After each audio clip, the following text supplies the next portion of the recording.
찰리 채플린 암살 작전 사건, 일본 5.15 사건과 덴프라에 대한 이야기입니다. 세계적인 코미디 배우 찰리 채플린이 미국도 아닌 엉뚱한 일본에서 암살당할 뻔했던 사건이 있었습니다.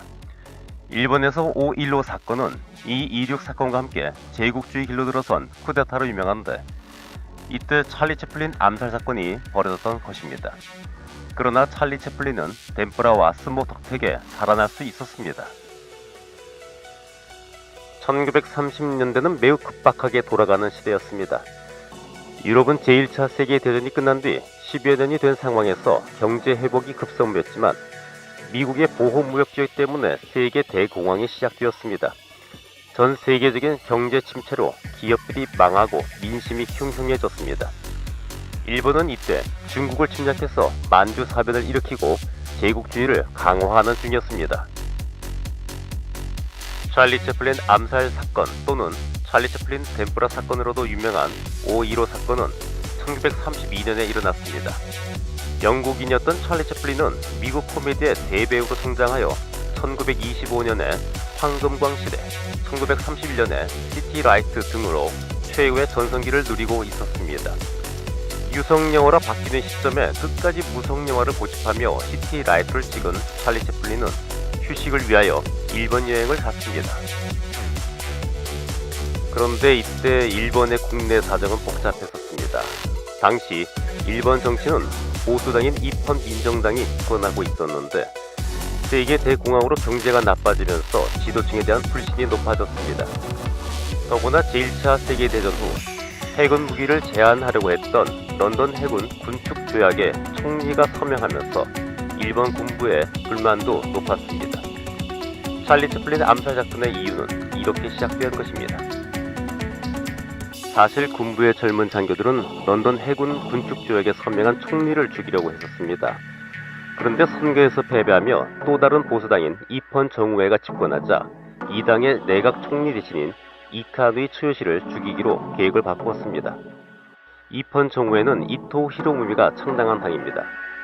군부도 보수주의였고 입헌 정우회도 보수주의였지만 이카누이 총리는 대륙 침략에 만주국을 세운 후 갑자기 일본군을 철수하려고 들었기 때문에 생긴 갈등입니다.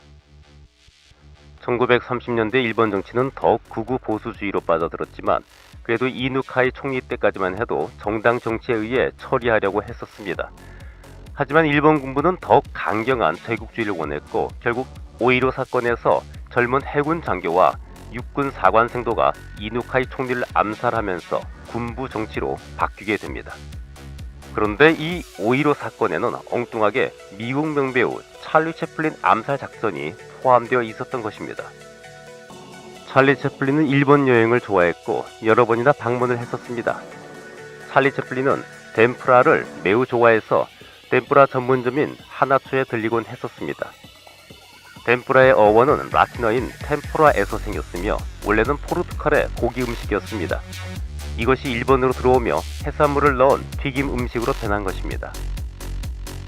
그는 일본을 방문하며 일본 내각 총리인 이누카이를 만나고 싶다고 했고 이누카이 츠요시 역시 기쁘게 약속했습니다. 그리고 이를 안 5.15 사건 암살자들은 이 틈을 이용해서 이누카이와 찰리 채플린 암살 작전을 세웠습니다. 5월 14일 배를 타고 고베항에 들어온 찰리 채플린은 기차로 도쿄역으로 이동했습니다. 도쿄역에는 찰리 채플린을 보기 위해 6만 명이나 모여 있었다고 합니다. 내각 총리 이누카이는 아들을 보내서 찰리 채플린을 초대했습니다. 그런데 역시나 엉뚱한 찰리 채플린은 덴프라를 먹고 가야 한다며 만남을 다음날로 미루자고 했습니다. 만약 이때 그를 따라 나섰다면 그날 찰리 채플린의 운명은 끝이 났을 것입니다. 오히려 사건을 일으키려던 젊은 장교들은 찰리 채플린도 암살할 계획이었지만 약속이 연기된 것을 모른 채 이누카이 수상 관저로 출동을 하고 있었습니다. 그 시간에 약속을 미룬 찰리 채플린은 좋아하는 덴프라를 먹기 전에 수상의 아들과 함께 스모 경기를 관람했습니다. 스모 관람을 마친 후 찰리 채플린은 덴프라 시식 행사로 향하는 일정이 잡혀 있었습니다. 그런데 저녁 6시쯤 갑자기 수상의 아들에게 급한 소식이 전해졌습니다. 아버지가 암살당했다는 것입니다. 물론 찰리 채플린은 암살 작전 사건이 있었다는 것도 모른 채 맛있게 하나초 덴뿌라를 먹으러 갔습니다. 일본 우익단체 혈맹단은 정우의 본부와 경시청 등을 습격하고 총리 관저에 다다랐습니다. 이누카이는 도망치라는 조언을 거부하고 암살자들과 대화를 시도하려고 했었습니다. 그러나 뒤늦게 들어온 다른 암살자가 대화는 필요 없다며 총을 쏴서 죽여버렸습니다. 군인들의 반란이니 쿠데타 같았지만 군대 동원도 없었고 마구잡이 계획으로 저지를 테러였기 때문에 이들은 쉽게 검거되었습니다. 이 난리가 나는 동안에도 찰리 채플린은 암살 작전 사건을 몰랐습니다.